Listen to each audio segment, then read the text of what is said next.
I have always been suspicious of obvious. Thinks the most dangerous ideas are the ones that feel.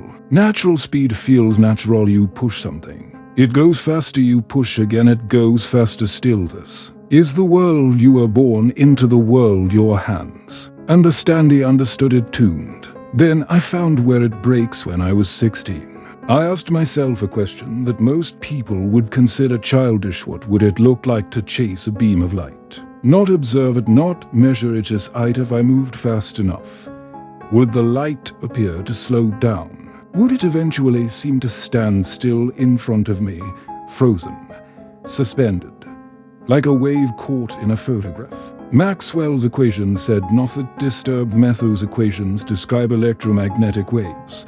Light with a fixed speed, not fixed relative to something fixed. Waste should not be possible. Let me explain what I mean by fixed speed. When you throw a ball from a moving train, the ball carries the train's motion. A person standing on the ground sees the ball moving faster than you do. This is obvious. This is expected. We had assumed for centuries that all motion works this way. We're wrong. Light does not carry your motion. You can be standing still, you can be moving toward the light at enormous speed, you can be running away from it. Light arrives at the same speed every time. I did not invent this fact, I inherited it. The Michelson-Morley experiment showed it in 1887. They built an instrument precise enough to detect the difference in light speed depending on direction. They found no difference in an instrument was not broken. They were not mistaken. The result was real,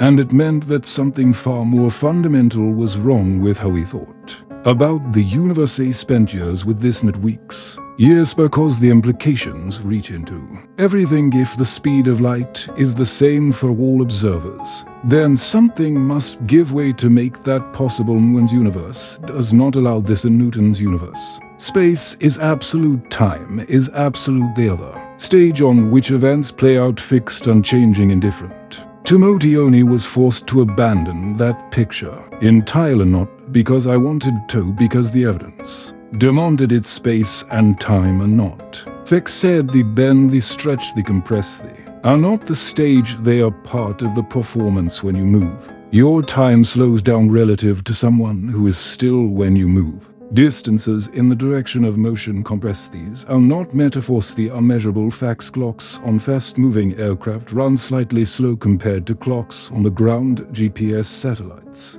must account for this, or your navigation system would drift by kilometers every single day. This is not theory in the abstract sense. It is running inside devices in your pocket right now, but I want you to understand why this happens, not just that it happens. Why the speed of light is constant, that is the anchor. Everything else bends round a timogene to observers. One standing still, one moving very fast. A beam of light travels from one end of a box to another inside the moving vehicle. From inside the vehicle, the light travels straight across. From outside, the light travels along a diagonal path, because the box has moved while the light was crossing it. But both observers must measure the same speed for that light. Same speed, own path is longer, the other is shorter. If the speed is the same but the paths are different, then the time it takes must be different. Moving observers' time runs slower, not because of some trick,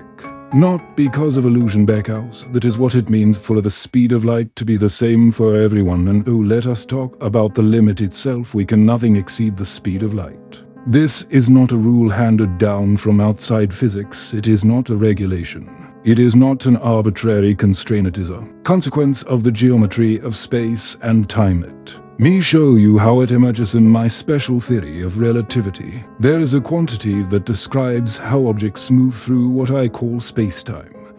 Not space alone, not time alone, but both together. Every object moves through space-time, constant live, and if you're sitting perfectly still in space, you are moving through time. You are always moving through space-time at exactly the speed of light. Let me repeat that carefully. Always exactly the speed of light when you're still in space. All of that motion is directed through time when you begin to move through space. Some of that motion shifts away from time and into space. You move faster through space, you move slower through time. Total remains constant speed of light or travel at the speed of light. Through space, you would have to redirect all of your space-time motion into spatial motion. Only left for a time would stop for you entirely to exceed the speed of light. You would need more space-time motion than you have, and you cannot have more than all of it. This is the real answer. The speed of light is not a wall that stops you, it is the total budget of motion available to anything that exists in this universe. You are already spending it every moment now. Consider what this means for masses. An object with mass accelerates through space. As more of its space-time motion shifts into spatial direction, something happens. It becomes harder to accelerate further, not because of friction, not because of any physical obstacle pressing back, because acceleration requires redirecting space-time motion, and as you approach the speed of light, you are asking for more and more of a redirection that cannot be completed. Energy required to push something faster grows without limit, not just large. Without limit or reach the speed of light with any object that has mass. You would need infinite energy. There is no infinite energy available, for the limit holds. I may wonder, what about massless particles? Photons, particles of light itself, they travel at exactly the speed of light because they have no mass. They have no choice. So they were born at that speed. They cannot go slower in a vacuum. They cannot go faster. They exist in a perpetual instant for a photon. If such a concept were meaningful, no time passes between emission and absorption. From the moment a photon leaves its source to the moment it strikes your eye, it has experienced nothing. No Toronto journey, just departure and arrival. The same event, separated only by the experience of observers. Find this strange. I have always found it strange. Let me address the hope many people carry when they first encounter this hope that there is a loophole that perhaps you could move the space between objects rather than the objects themselves, that perhaps something called a warp drive or a traversable wormhole allows escape from the limit. He cannot tell you those ideas are impossible. I will not. General relativity, my theory of gravitation, does allow space-time to be curved. It does allow mathematically for some exotic structures, but I will tell you this with precision. Nothing in those solutions removes the underlying geometry.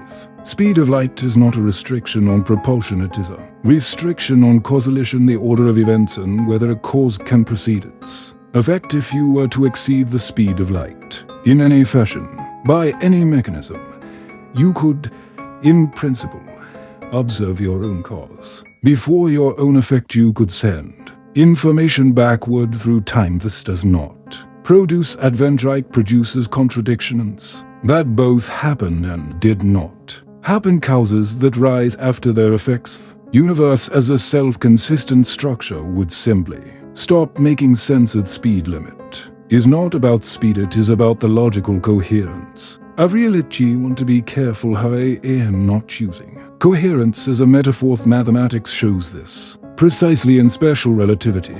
The way two events relate across space-time, whether event A can cause event B, depends entirely on whether a signal traveling at or below the speed of light could have connected them. This is called the light cone. Every event in the universe sits inside a cone, inside the cone. The future you can influence, the past that influenced you outside the cone. Unreachable and causable, disconnected from you. The light cone is the boundary of your reality. To exceed light speed would be to step outside your own light cone, to become causally disconnected from your own existence. Mathematics does not permit this, not because the mathematics is stubborn, because the universe, as far as I could determine, is a question I encountered often. If the universe began in an instant, expanded rapidly, faster than light in those first moments, then is the speed limit truly universal? I understand why this is a scared. The expansion of space in the earliest moments of the universe was indeed extremely fast. Regions we can no longer observe moved beyond our horizon, but this does not violate the limit. Space itself Expanding is not the same as an object moving through. Space. Nothing moved through space faster than light. Space grew matter. Sat inside it, the matter did not exceed the limit. This distinction, matter sit, is not a technicality. It is the difference between the geometry changing and objects breaking their own rules within a fixed geometry. I have been asked over many years whether I find the speed limit frustrating. Do not found it revealing when a theory eliminates a freedom. When it closes a door, it is often because the door was in. Ever truly there in Newton's universe promised. Unlimited speed. That promise felt generous. It was actually careless. It was a description of a universe without constraint, without internal logic, without a mechanism that held everything together. My universe is constrained, but it is consistent. Constraint is the consistency. Let me say something about energy and mass that does not get said carefully enough in ordinary experience. Mass and energy seem to be different things. Mass is the stuff objects are made of. Energy, what makes them move. They are not different things. Equals mc squared. That equation is not a curiosity. It is a statement about identity. Mass is a form of energy, concentrated, bound, stationary energy. When an object moves faster, it gains kinetic energy, but kinetic energy has inertia. It resists further acceleration. Faster something moves, the more its effective mass increases, because energy itself has inertia. This is not philosophy. This is measured daily in particle accelerators at CERN. Protons are pushed to 999,999,991% of the speed of light. Their effective mass at that speed is more than 7,000 times their rest mass to push them to the speed of light. Exactly. To cover that final tiny fraction would require infinite energy. The accelerator cannot provide infinite energy. No accelerator ever built. No accelerator ever built will. Mathematics does not give way because the engineering and prophecy. Want to speak for a moment about something I resisted. For a long time, the probabilistic nature of quantum mechanics troubled me. Famously said that God does not play dice with the universe. This was not about religion, it was about determinism, about whether reality has a definite state at every moment, or whether it exists in superposition, in smeared out probability. Until observati was wrong to resist it as strongly as I did not about everything, but I mention this because it is relevant even in quantum. To mechanics, the speed of light holds steer is something called quantum entanglement, where two particles share a correlated state, and measuring one instantly affects what we know about the other, regardless of distance. Some people interpret this as information traveling faster than they. It does not. Correlation is instantaneous. Yes, but no usable information crosses the gap. You cannot choose what outcome you get. When you measure your particle, the other person cannot decode a message from it. Correlation exists, the signal does. Of universe found a way to be strange, without breaking its own rules. You find that elegant even if it is uncomfortable. It does it mean to live in a universe where the speed limit is absolute? It means that your past and your future are separated by what light could have reached. Events happening right now, at the edge of the observable universe, are outside your light. They cannot affect you. You cannot affect them. You share a universe with them only in the loose sense. Your observable universe is a bubble. That bubble is defined by the speed of light and the age of the universe. You will never see beyond it, not because telescopes are too small, because the information does not exist yet in a form that can reach other. Our galaxies, billions of them, already beyond the horizon, not hidden, simply disconnected. I have spent my life working within constraints. Every constraint I found was real. Speed of light is not a failure of imagination. It is a property of time. Light is a property of causality. It is not the boundary of what is possible. Light is the boundary of what is connected. Universe is not withholding speed from you. It is telling you something precise about its own structure, something most people do not want to have. At the speed of light is not the fastest possible speed. It is the only speed. Everything either moves at it through space or through time. or through some combination of both, or it moves at zero. There is nothing in between that escapes this accountancy have tried to give you not a feeling about this. But a structured structure is not mine, I did not invent it found. If universe was already this way before I get it will be this way after I am forgotten. The light still travels, clocks still slow, budget of space-time motion still holds I were inside it now. Reading this moving through time at exactly the speed of light with no awareness of it, no sensation, only the fact, and the fact does not change because you do not feel it, it does not soften because it is inconvenient, it does not wait.